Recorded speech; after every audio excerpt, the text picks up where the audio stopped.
Reports indicate that Jim Harbaugh is leaving Michigan. I went ahead and just said Jim is leaving because today on Twitter, I even saw like Michigan fans just saying goodbye to him, and that seems to be the way that everything is happening. So if, a week from now, Jim is still not gone, I guess this video will be irrelevant. Who knows? I don't know. But it sure seems to be trending that way. Like I said, I even saw Michigan fans like saying goodbye to Jim on Twitter. And I feel like once I start seeing that happen, it seems pretty doggone close that that's going to happen. So he's in very close contract talks with the Chargers. The rumor right now is that he'll also be bringing Jesse Minter and Jay Harbaugh with him over to the Chargers to be the defensive coordinator and the special teams coordinator. There's also a rumor swirling out there that former Ravens offensive coordinator Greg Roman will be going there with him as well. Obviously, he would have known Greg Roman from his dad, his brother, John Harbaugh, who had him over with him at the Ravens. Jeffrey, let's start with you. Just open-ended question. What was your reaction to seeing that Jim Harbaugh is pretty close or already has left the Michigan for the Chargers? Not surprised at all. I mean, we'd started hearing these rumors even before they won the national championship, so not a huge surprise. I was holding out a little bit of hope that he would stay. I like Jim Harbaugh. I'm not an Ohio State or Michigan State guy. Obviously, Ohio State, Michigan State hate Jim Harbaugh with a white hot intensity of 1,000 suns, and I support that. Right, that's rivalry. I just get a kick out of the guy. This press conference has cracked me up.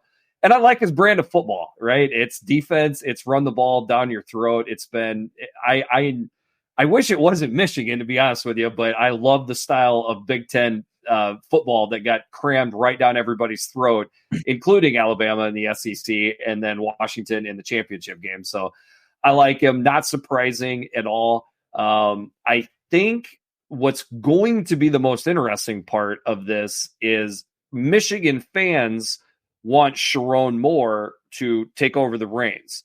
Is that what the Michigan brass wants? He's a pretty young dude, no head coaching experience. I don't think it's as much of a gimme as Michigan fans think it is. Also, mixed in with that and Sharon Moore, if there are quote unquote sanctions that come down, okay, I personally believe there won't be.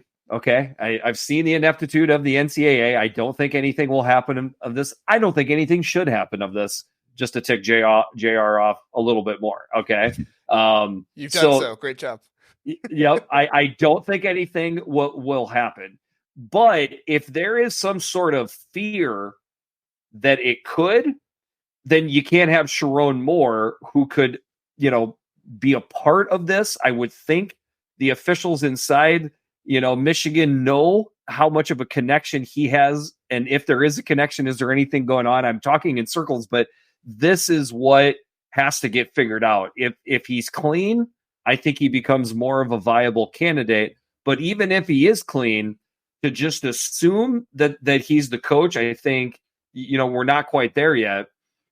And then the last thing I would add to that is, if it's not Sharon Moore, the 30-day window opens up and we could see a lot of what we just saw happen at Alabama with guys going everywhere.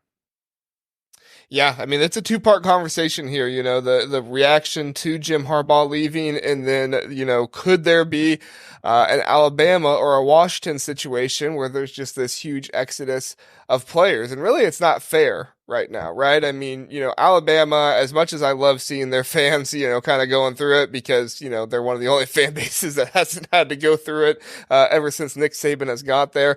But, it's not fair that you are losing all of these players and everybody can just kind of pick and choose who they want, and you have no ability to go and get anybody else. Now, obviously, the spring window will be open, but that does limit who can you go get because of, the one-time transfer, unless you're a graduate from before, and people may have already transferred in the first window. So it's definitely not a situation that you want to be in. I'm curious to see if that will impact the Michigan administration, those kind of people, and there's a decision making. It really seems like Jim Harbaugh set it up to be this way, But if some of those rumors are true, that the Michigan administration, athletic director, whoever it is that the rumors are, that they don't like Jim Harbaugh, do they go with Jim Harbaugh's wishes, or do they get a little stubborn and say, you know what? No, we get to choose the new ball coach. We're not going to let this guy who went off to the NFL choose the new ball coach here. We're going to go out and get Brian Kelly, or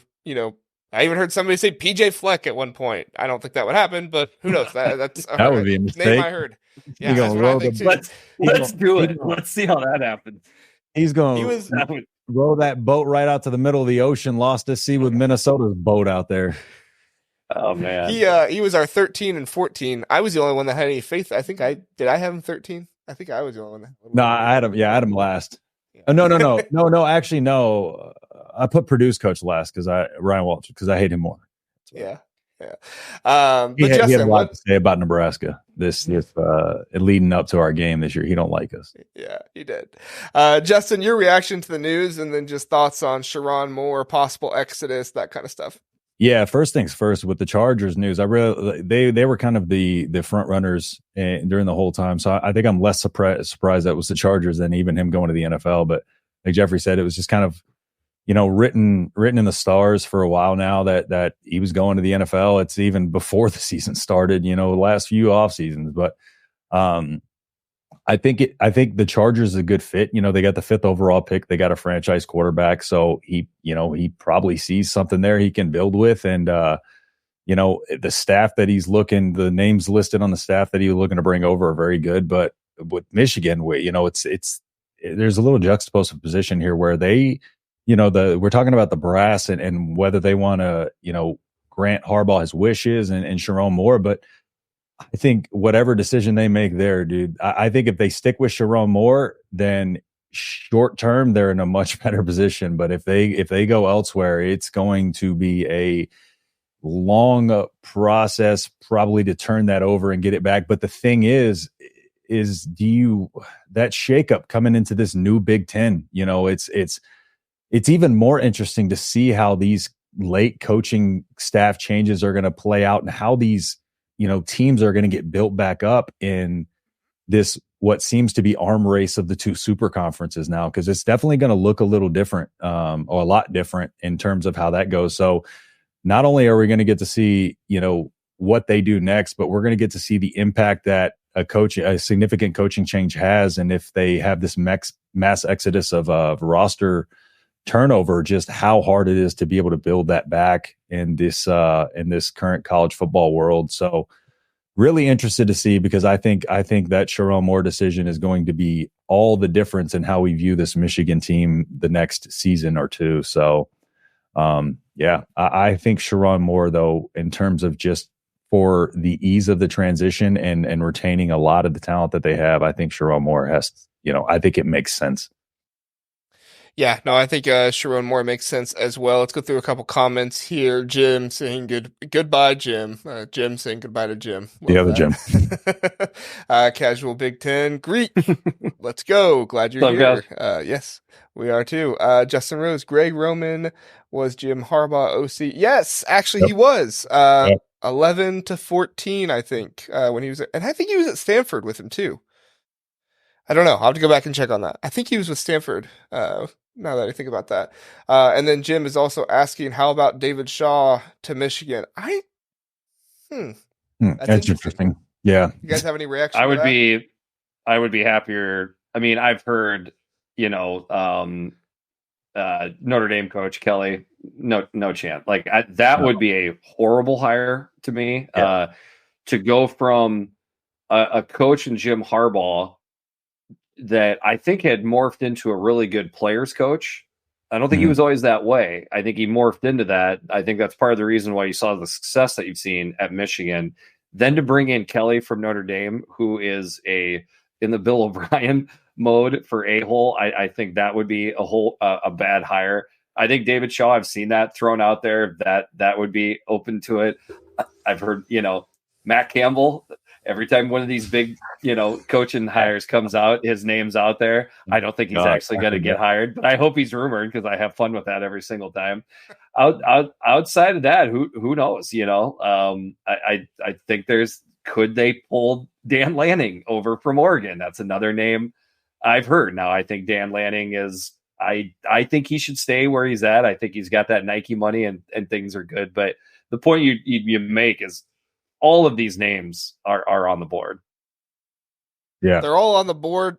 The problem with it is the timing, right? I mean, we saw this when Ohio State moved on from Jim Tressel in May. Obviously, this isn't as late as that, but the coaching carousel of hiring a head coach has kind of already surpassed us in a lot of ways. Even Arizona had to go out and hire the San Jose head coach to be their head coach. I'm not saying that's a bad hire, but normally you try to go with maybe somebody with a little bit more cachet, or maybe been in the Power Five for a little bit before you go out there and do that. So it sounds like I'm dogging that hire. I'm not dogging that hire. I'm just saying, that's kind of what can happen when you try to hire this late. I think Sherrone Moore gets the job if, all this comes to fruition and Jim Harbaugh's moving on. I think Sherrone Moore gets the job. Number one, I really think that the players in there believe in Sherrone Moore. They had, an amazing experience to bond with him those last 3 games of the season. Those guys who were there for that, I know a lot of guys are moving on, but, and Sherrone Moore, he liked to use Alex Orji in those situations where he could run the ball and stuff. So he already has a bit of a relationship with him and could move on from there and be an impact with him. But I think Sherrone Moore makes the most sense with the timing of it all. Now, if this was happening, like I said, mid-December or something like that, do I think the same thing would happen? No, I think they probably would open it up. But because of the fear of what happening to you, like happening to Alabama and Washington, and because of the timing of not having a whole lot of options at this time, I think you most likely see Sherrone Moore be the hire. Do you agree, Justin? Yeah, I agree. And to Jeffrey's point where you mentioned Dan Lanning, I bet you Oregon fans are really sick of Dan Lanning. 37-year-old Dan Lanning's name being thrown out there for all these positions. They're probably a little anxious that he might be gone in the next couple seasons. But yeah, I agree. Sherrone Moore has got to be the guy, in my opinion.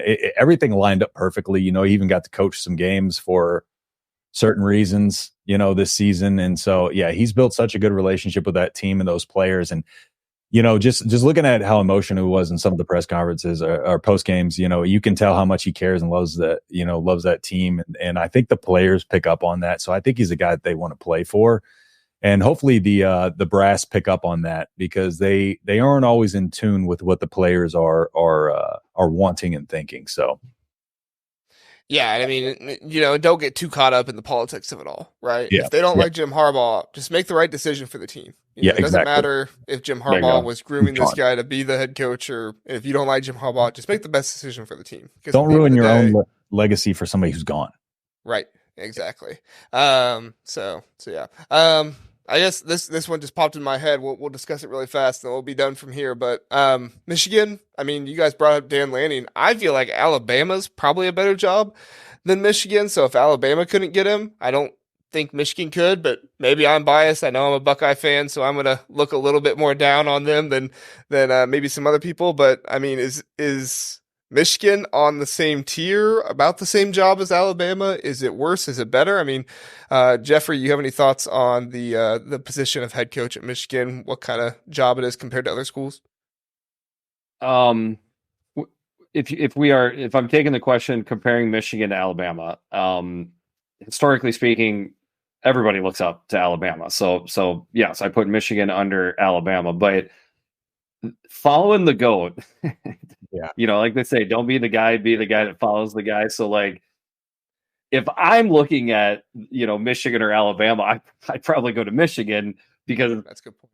Keeping those Alabama fans happy. I think Michigan fans, they're new to this national championship situation. I think most Michigan fans understand it took a 3-4 year build for them to get to the point where they can win the national championship. And they know 80% of the guys that were involved with that are gone now, right? So I think Michigan fans have a little bit more, context here to understand that they're probably not going to win the national championship again next year. Alabama fans think they're winning it again. They can't believe they haven't won it in 2-3 years, whatever it's been for them. So that plays into it to me. Maybe it played into it to Dan Lanning. I don't know. That's a good point. I didn't think of that. What do you think, Justin? Yeah, Jeffrey kind of took the words out of my mouth. It was one of those things where it's like you look at the programs, right? You can definitely probably put Alabama ahead of Michigan in recent years, but the coaching positions themselves, looking at from the outside looking in, if you're Dan Lanning from the Alabama position, like he said, he's kind of going out near on top almost. It was a shock that he was, retiring and stuff like that. And then on the other end, you have Michigan with all these, this black cloud over him in regards to the scandal and stuff like that. And then also, following Jim Harbaugh, who, wasn't always beloved in Michigan, came on, in the last 3 years and really turned it up and became, somebody, last year, really most of the fan base joined on, but in the previous couple of years just started to kind of trend the right direction for Michigan. But it's not that long tenure of success that he'd have to follow up to level of Saban. And it's one of those things where it's like the overall coaching and how people are going to look back on this, depends on the sanctions. And if Dan Lanning could come in and win with this Michigan team, and not have that black cloud over him, he could come out looking better than Harbaugh did. So it's one of those positions where Michigan, he can be seen as successful and maybe, be seen as an improvement compared to what they had. But in Alabama, you ain't doing that. So yeah, never going to be better than the GOAT. That's for sure. Yep. So thanks for listening to the Big Ten Huddle. Please do like and subscribe. We appreciate that. If this was your first time listening, we are the Big Ten Huddle. We cover all things Big Ten football and basketball. We have a long episode every Sunday, Tuesday, and Wednesday night, all at 9 o'clock. So come in, check us out, get in the chat, let us know what you're thinking. We would love to have you join us and learn more about the Big Ten.